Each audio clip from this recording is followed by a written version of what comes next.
I appointed General Ogola. General Ogola is among the people who went to Bomas to try and overturn my victory. Do you know that? But because when I looked at his CV, he was the best person to be general. I called him and I sat him down. I told him, my friend, you went to Bomas to try and overturn my victory. But because you are the best person to be general, I'm going to give you the job. That is how it works with me.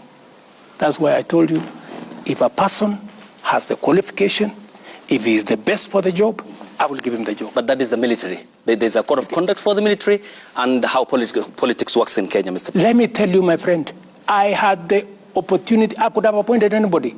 I had, I think, 10 choices. I didn't have to. You know, there are people who say, oh, you know, William Ruto appointed Ogola because he was the deputy CDF. That's not the case. I made the decision consciously. And I made the decision against the advice of many people. Many people told me, you should not give this, you should not reward this kind of behavior. Okay. But, you know, I also must be sensitive. What exercised my mind? This gentleman has a good track record. And in fact, when I spoke to him, and it's not something that I should be talking about, but because you have asked a good question. What exercised my mind is, this gentleman, yes, he may have made a mistake. Maybe because the commander-in-chief that time told him what to do. Maybe he... And when I talked to him, he told me, I have no defense. He told me, I have no defense. You do with me whatever you want. I cannot defend. It was wrong. What I did was wrong. Yeah? I am also conscious.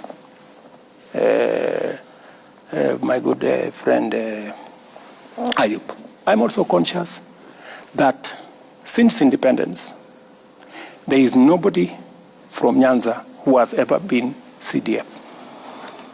And it also played in my mind that I don't want a situation where a whole community think they cannot occupy a certain office.